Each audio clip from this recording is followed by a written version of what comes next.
वो तो बस एक गाड़ी लकड़ी लाके नया घर बनाना चाहता था, लेकिन एक झुंड लोग उसकी जान के पीछे पड़े।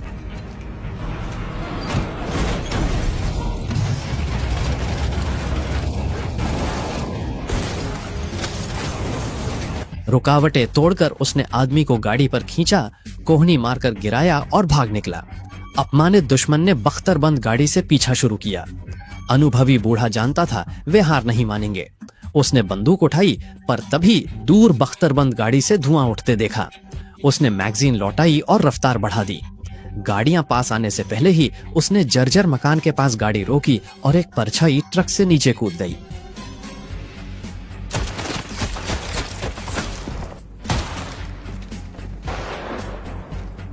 वो बाहर आया, दृढ़ नजरों से उसने बंदूक तानकर कुछ दर्जन मीटर दूर कई गाड़ियों पर निशाना साधा।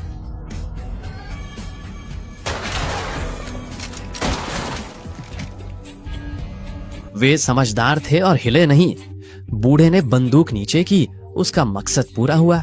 वो गाड़ी लेकर निकला और येगर भी जीप से उतर आए। एक सम्मानित सैन्य अधिकारी होने के नाते वो ऐसी बेइज्जती कैसे बर्दाश्त कर सकता था? उसने तुरंत मोटर मशीनीकृत दस्ते को बुला लिया। जब तक वो फटे हुए टायर को ठीक करता, 4 लोगों की मोटरसाइकिल टीम भी वहां पहुंच गई। उसने इशारा किया और टीम तुरंत समझ गई। मोटरसाइकिलें धूल उड़ाते हुए निकल पड़ी। ट्रक में बैठे ओटावा को खतरे का आभास हो गया। उसने तेजी से ट्रक को दूसरी सड़क पर मोड़ दिया, लेकिन मोटरसाइकिलें बहुत फुर्तीली थीं। जल्द ही उन्होंने ट्रक को पकड़ लिया, दोनों तरफ से घेर लिया और फिर तो जैसे चुनौती देने लगे। उन्होंने ट्रक के अंदर बैठे ओटावा की ओर देखा। मोटरसाइकिल सवारों ने लेवल 3 हेलमेट पहन रखे थे, जिन्हें साधारण गोलियां भेद नहीं सकती थी।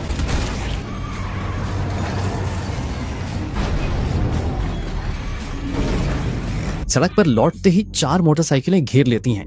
अचानक एक गिरती है, सवार ट्रक पे चढ़ गया। ओटावा ने आवाज सुन दरवाजा खोल हमले से खुद को बचाया। उसने ब्रेक मारा ताकि उसे गिरा सके, पर वो लोहे की प्लेट पकड़ लेता है। फिर वो रस्सी का हुक घुमाकर इंजन कवर पे चढ़ ओटावा की ओर फेंकता है, लेकिन ट्रक के मुड़ने से वो नीचे गिर जाता है। सवार ने सिर झुकाकर 2 बाइकों से टकराने से खुद को बचा लिया। इससे पहले वो संभलता, येगर ने उसे कुचल दिया और बेपरवाही से वाइपर चलाकर खून साफ किया। तभी एक और बाइक आई। ओटावा ने शॉटगन से एक टूटी कार को टक्कर मारी, जिससे बाइक टकरा गई। अब 2 बाइक बची थीं जो हार मानने को तैयार नहीं थीं। एक ने रफ्तार बढ़ाई और ट्रक पर चढ़ गया। ओटावा के चौंकते ही हमलावर केबिन में घुस गया। वो लगभग ट्रक से नीचे गिर गया था, तभी दूसरी मोटरसाइकिल भी पीछा करते हुए आ गई।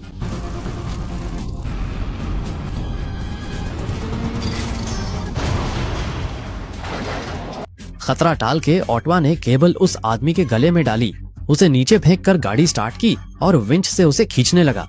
उसके छटपटाने का कोई फायदा नहीं हुआ और उसकी गर्दन टूट गई। गैंग के 4 मारे गए और जैगर ने रफ्तार बढ़ाकर पीछा किया। उसने एक पेट्रोल बम लकड़ियों पे फेंक दिया और लकड़ियां तो उसकी जान थी।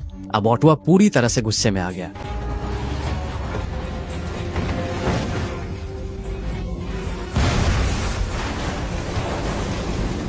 धमाके की परवाह किए बिना उसने गाड़ी पगडंडी पे दौड़ाई और टहनियों से आग बुझाकर गाड़ी रोक दी। वो तुरंत उतरा और सुलगती लकड़ियों को पीटने लगा। सारा झगड़ा इन्हीं लकड़ियों के लिए था, जबकि पिछली बार ओटावा सोने के लिए उलझा था। पूरे टैंक दस्ते को खत्म करने के बाद जब वो लंबे समय बाद अपने घर लौटा तो पाया कि उसका पुराना घर पूरी तरह उजड़ चुका था और उसके परिवार वाले युद्ध की आग में पहले ही मारे जा चुके थे।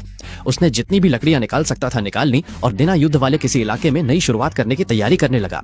इस ट्रक में सिर्फ लकड़ियां ही नहीं थी, बल्कि उसके परिवार के प्रति उसकी आखिरी भावनात्मक डोर भी थी, जो उसकी जान से भी ज्यादा कीमती थी।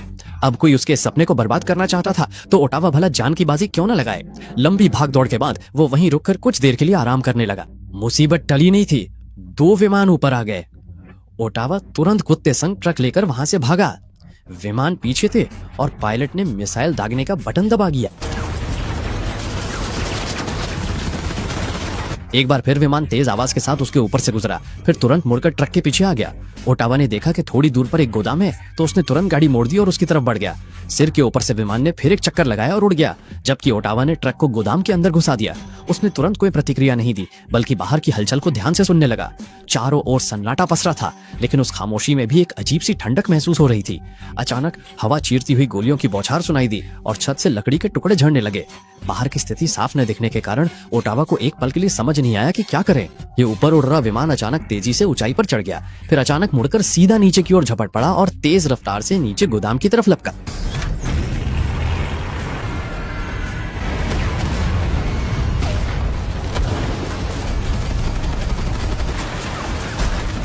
ओटावा बचकर ट्रक से जंगल की ओर भागा। पेड़ों की ओट में उसे राहत मिली, पर विमान अब भी पीछे था। वो झपट्टा मारकर जंगल के अंदर घुस गया।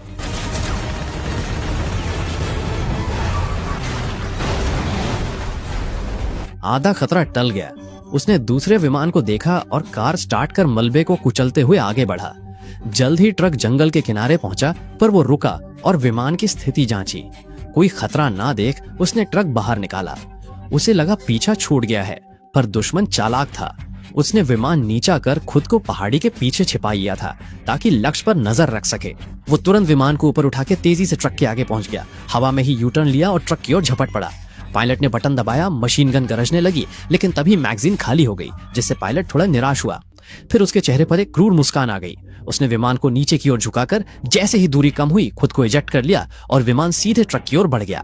ओटावा ने तुरंत प्रतिक्रिया दी, मुड़कर ब्रेक की रस्सी तोड़ दी और फिर अचानक तेज ब्रेक लगा दी। उड़ता हुआ विमान गिरती हुई लकड़ियों के साथ साथ उड़ता हुआ दूर जाकर कई चक्कर लगाने के बाद दुर्घटनाग्रस्त हो गया। इसी दौरान पायलट भी ठीक उसी समय जमीन पर आ गिरा। ओटावा के पास उसे देखने का वक्त नहीं था। वो तो लकड़ियों को ट्रक पर लादने में लगा था, लेकिन तभी पायलट ने गोली चला दी। ओटावा ने मुड़कर उसे एक नजर देखा पर ध्यान नहीं दिया, लेकिन तभी फिर से गोली चलने की आवाज।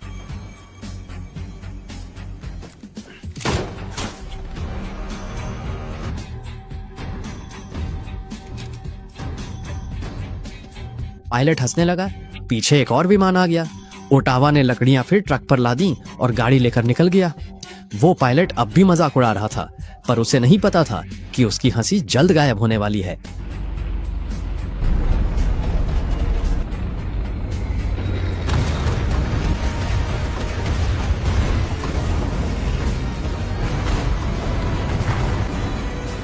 ट्रक सीधे समुद्र में जा गिरा। पता नहीं कितनी देर बाद ओटावा आखिरकार चौंक कर जाग गया। पानी तेजी से केबिन में भरने लगा था। वक्त बिल्कुल नहीं था। उसने अपने प्यारे कुत्ते को गोद में उठाया, खिड़की खोली और दोनों पानी की सतह की ओर तैरने लगे। अचानक ओटावा रुक गया। उसे ट्रक में रखी लकड़ियों की चिंता सताने लगी। वो फिर से मुड़ा और डूबते ट्रक की ओर तैर गया। पूरी ताकत लगाकर ब्रेक की रस्सी खोल दी। सब कुछ करने के बाद वो लकड़ी के साथ ऊपर तैर आया। कुछ देर बाद ओटावा एक लकड़ी के टुकड़े को पकड़कर ऊपर आ गया। उसका कुत्ता तैरता हुआ उसके पास आया और उसे जगाया। हालांकि वो लगभग डूब ही गया था। आखिरकार सब कुछ सुरक्षित रहा, कोई बड़ा नुकसान नहीं हुआ। कुछ ही देर बाद येगर भी वहां आ गया। वो भी जिंदा था। भेजे गए गोताखोरों को सिर्फ खाली ट्रक ही मिला, ना तो लकड़ी मिली और ना ही कोई इंसान। येगर जानता था कि वो जिद्दी बूढ़ा फिर से बच निकला है। ओटावा ने लकड़ियों से एक बेड़ा बनाया और काफी देर तक खेकर आखिरकार किनारे पर पहुंच गया। अचानक वो ठिठक गया। किनारे पर एक जंग में टूटा फूटा टैंक चुपचाप खड़ा था। अब उसके पास लकड़ी के साथ सीमा पार करने का सहारा था। ओटावा ने बिखरी हुई बारूदी सुरंगें, हैंड ग्रेनेड और जो भी काम आ सकता था सब इकट्ठा किया और फ्यूज से जोड़ दिया। इस वक्त सीमा चौकी पर येगर पहले ही अपने आदमियों को तैनात कर चुका था। ऊँघते हुए वो अचानक हलचल से चौंक गया। येगर ने पीछे देखा तो हैरान रह गया। धुआं छोड़ता एक टैंक सीमा की ओर बढ़ रहा था। अचानक वो रुका। येगर ने दूरबीन से देखा तो उसे एक जाना पहचाना चेहरा दिखा। घात लगाए सैनिक तैयार थे, पर आगे क्या होगा कोई नहीं जानता था। वो ओटावा था। उसने टैंक में घुसकर फ्यूज जलाया और उसे स्टार्ट कर दिया। पीछे उठता धुआं फैलने लगा। सैनिकों की गोलीबारी टैंक के कवच को नहीं भेद सकी। ओटावा ने तो तेल की पाइप काटकर उसमें फूंक तक मार दी, ताकि वो इससे अधिकतम शक्ति निकाल सके।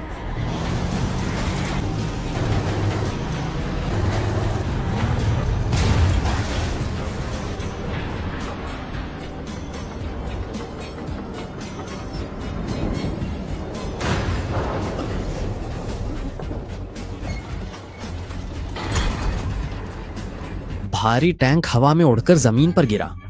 ओटावा ने हिम्मत नहीं हारी और चाकू के हैंडल की लकड़ी दांतों से काट दी। अब सिर्फ नंगा हैंडल बचा था। फिर उसने टैंक का ढक्कन खोलकर पालतू कुत्ते को बाहर निकाला और खुद भी नीचे कूद गया। येगर इस खतरे को हमेशा के लिए खत्म करना चाहता था। तभी कुछ लग्जरी गाड़ियां आईं और अफसर उतरे। उन्हें ओटावा जिंदा चाहिए था। उसे ट्रेन के डिब्बे में लटकाकर जलते तारों से बुरी तरह पीटा गया, जिससे उसकी खाल उधड़ गई। येगर ने डिब्बे में आकर सबको भगा दिया। वो बहुत खुश था। असल में येगर का मकसद ओटावा ही था। दोनों पुराने दुश्मन थे। जब वे जवान थे, येगर की एक आंख, ओटावा ने उसकी एक आंख खराब कर दी थी और वो बदला लेना चाहता था। अफसर ओटावा को जिंदा पकड़कर उसके अमर शरीर का रहस्य जानना चाहते थे। मिशन पूरा हुआ। येगर अब इनाम के साथ ऐश की जिंदगी जी सकता था। ओटावा को साइबेरिया भेजकर पूरी तरह इस्तेमाल कर लिया जाएगा। वे लकड़ियां जिन्हें ओटावा ने बचाया था, पटरी के नीचे स्लीपर बनकर सड़ जाएंगी। इसके बाद येगर ने ओटावा के अतीत की परवाह नहीं की। वो दरवाजा खटखटा कर बाहर निकल गया। ओटावा यूं ही चिल्ला नहीं रहा था, वो अपनी अगली हरकत को छुपाने के लिए आवाज का इस्तेमाल कर रहा था। उसने दोनों पैरों से लकड़ी की पट्टी को जोर से धक्का दिया और जबरदस्ती हुक को निकाल दिया। बाहर खड़े सिपाहियों ने हलचल सुनी और गिरते हुए कैदी को देखा, लेकिन उनमें से कोई भी दरवाजा खोलने की हिम्मत नहीं कर पाया। यही मौका ओटावा को मिल गया। याद है वो छोटी सी चाकू, उसने उसे अपनी जांघ में छुपा रखा था। वो गंजा आदमी हिम्मत जुटाकर डिब्बे का दरवाजा खोलता है और धीरे धीरे जमीन पर पड़े ओटावा की ओर बढ़ता है। दरवाजे के बाहर आदमी ने गोली की आवाज सुनी और सब शांत हो गया। फिर किसी ने दरवाजा खटखटाया। उसने झरोखे से झांका, वहां गंजे का भावहीन चेहरा था। दरवाजा खोलते ही वो सन्न रह गया। दृश्य देख उसकी रूह कांप उठी। उसने उस शैतान के डर से ट्रेन से कूदना चाहा। अब ओटावा के बदले की बारी थी। उधर अगले डिब्बे में अफसर दावत उड़ा रहे थे। इगोर ने अपने इनाम के बारे में पूछा, लेकिन सामने वाले ने उसे टाल दिया। वो इनाम येगोर को देने का कोई इरादा नहीं रखता था। उसकी नजर में इस पूर्व कैदी को जिंदा छोड़ देना ही बहुत बड़ी मेहरबानी थी। वे लोग अभी अपनी गंदी और छुपी हुई बातों पर चर्चा कर रहे थे। उधर ओटावा ने कत्लेआम शुरू कर दिया था। उसने एक फावड़ा उठाया, दरवाजा खोला और एक डिब्बे में घुस गया, जहां सोए हुए लोगों के बीच से गुजरने की तैयारी कर रहा था। तभी एक आदमी जो टॉयलेट गया था अचानक लौट आया। वो बस एक पल के लिए ठिठका ही था कि एक फावड़ा उसकी ओर उड़ता हुआ आ गया। पास ही एक और आदमी जाग गया। ओटावा तुरंत उसके पास गया और उसे हमेशा के लिए सुला दिया। फिर वो डिब्बे से बाहर निकला, फावड़े से दरवाजा बंद कर दिया और अगले डिब्बे की स्थिति का जायजा लेने लगा। वो जबरदस्ती घुस नहीं सकता था। उसने अभी अभी मारे गए उस बदकिस्मत आदमी के कपड़े पहन लिए। असल में वो छत के रास्ते येगोर वाले डिब्बे तक जाना चाहता था, लेकिन किसे पता था कि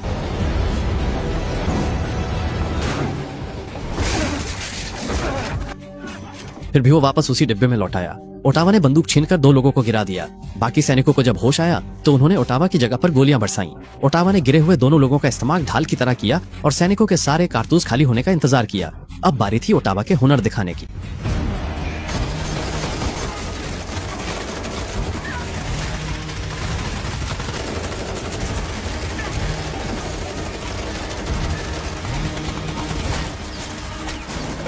येगेर आवाज सुनकर चुपचाप डिब्बे से बाहर आया। आगे वाले डिब्बे में चिंगारियां देख वो माजरा समझ गया, पर शोर नहीं मचाया। उसने चुपचाप डिब्बों की पिन खोल दी और ओटावा के सबको बाहर निकालने का इंतजार किया। आगे की ट्रेन दूर जा चुकी थी, पर येगेर के लिए ये मामूली था। ओटावा ने फटे कपड़े वाली चीज उठाई और उसे एक साहसी विचार सूझा। डाइनिंग कार लौटकर येगेर ने पास बैठे व्यक्ति को चुपचाप हटाया। इससे पहले कि लोग समझे, उसने सबको मूंगफली थमा दी। सामने वाला शख्स डर से पीला पड़ गया और येगेर का हक उसे लौटा दिया। हालांकि वो उसे इतनी आसानी से नहीं छोड़ने वाला था। येगेर खुद को विजेता मान रहा था, पर उसे नहीं पता था कि एक बड़ा सरप्राइज उसका इंतजार कर रहा है।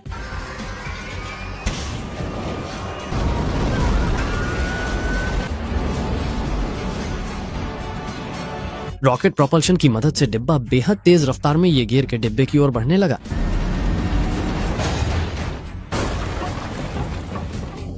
ओटावा डिब्बे में घुस आया। दोनों के बीच जमकर झड़प हुई, लेकिन चोटों से जूझ रहा ओटावा मुकाबला नहीं कर सका और उसे एक फावड़े से बाहर फेंक दिया गया। येगन ने फिर सोचा कि उसने जीत हासिल कर ली है, लेकिन उसे क्या पता था कि मिसाइल का सिरा तो पहले ही निकाल लिया गया था।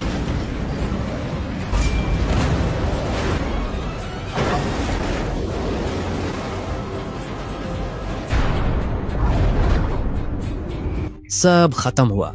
संघर्षों के बाद ओटावा को अपना ठिकाना मिल गया। उसे बस एक सुरक्षित और शांत आशियाना चाहिए था।